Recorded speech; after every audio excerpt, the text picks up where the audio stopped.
All right, man, peace. You know, brothers, it's an unfortunate fact of life that the substitute teacher, no matter how good they are, will never get the same respect from the students as the regular teacher gets. And Luke Walton, to me, is a substitute teacher. He's just a placeholder. That's why I call him Luke, Dead Man Walking Walton. That's all he is. He's somebody who's just biding his time until Magic Johnson brings the axe down. Now, the real question is, how long will LeBron James decide to hold off on returning to the Lakers, especially in lieu of the fact that he now has the excuse that he has the quote-unquote sports hernia or the alleged groin injury or what have you, whatever it is that the Lakers are concocting to tell many of their constituents that it's okay to continue to believe in this team and to continue to believe in the LeBron James experiment. We know that LeBron will not hesitate to do what he needs to do, to indulge in his own personal machinations to make what he wants to manifest actually come to fruition. And I think that Luke Walton is eventually going to figure out that he's just a bit player in this theatrical endeavor. He's just here until it's time for him to be written out of the script. So anyway, they're going to talk about it. I'm going to chime in. When you say you still believe in this group, where is that belief founded in? It's founded in the notion that he wants to keep his job. What's he supposed to say? I don't believe in this team without LeBron James. Is that what he's supposed to say? I see him every day. I see the way they work. I've seen who we can be. You know, we had 2 big wins last week when we were actually healthy. We went on the road and beat the defending champs. We've had times. I know what this group is capable of. You just heard Luke Walton's response to the Lakers' embarrassing loss to the Cavs. They dropped from 4th place in the standings to tied for 8th after losing LeBron on Christmas. So, Kevin, how much pressure does LeBron's absence put on Luke?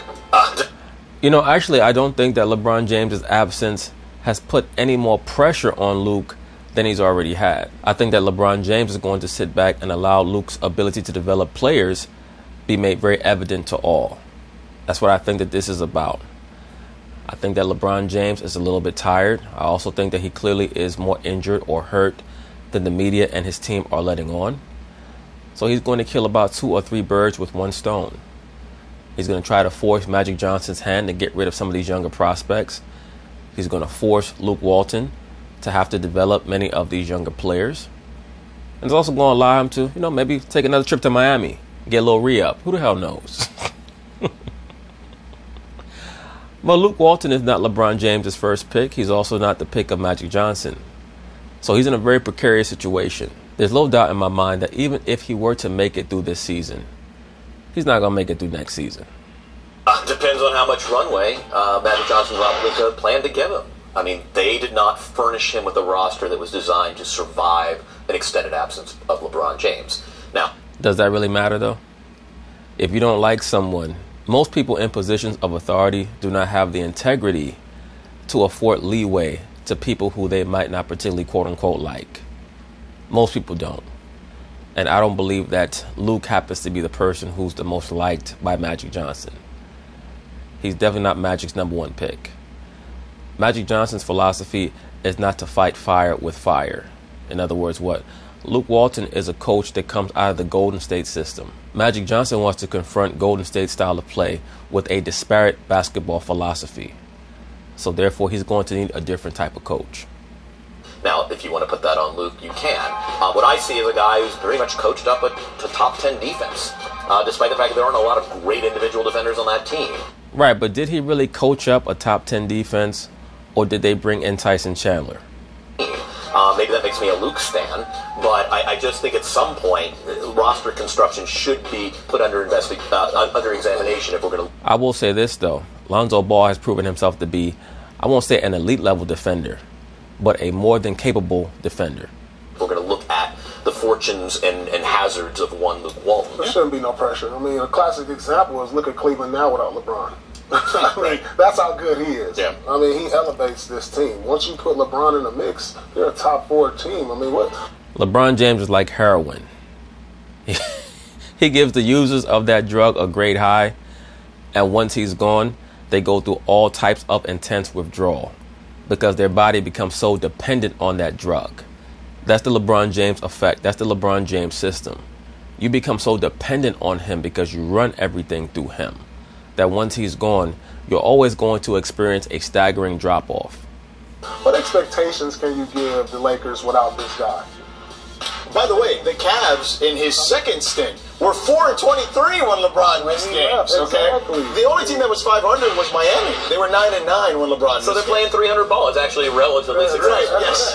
This team is actually doing better without they're LeBron than the overperforming. other team. Yeah. And by the way, I don't know if there's any indication that he's under serious pressure. I mean, to be fair to the front office in Los Angeles, I mean, I don't. I think there's people who think differently. I think no matter what, he's getting evaluated anyway Thank you, sir.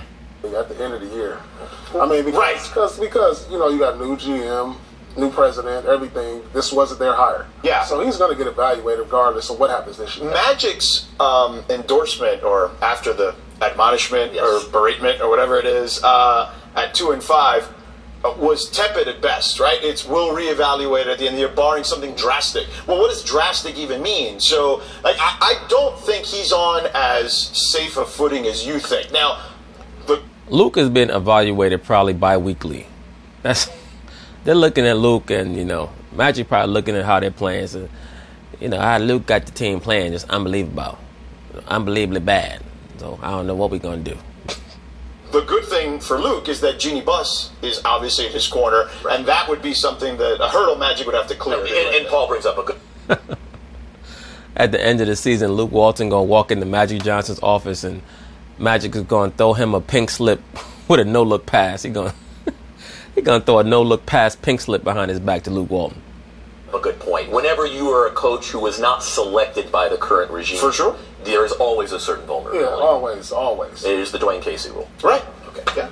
All right. But anyway, that's basically it on that. We'll see what happens at the end of the season when Mr. Luke Deadman Walking Walton finally gets evaluated by Magic Johnson and Rob Pelinka. So peace.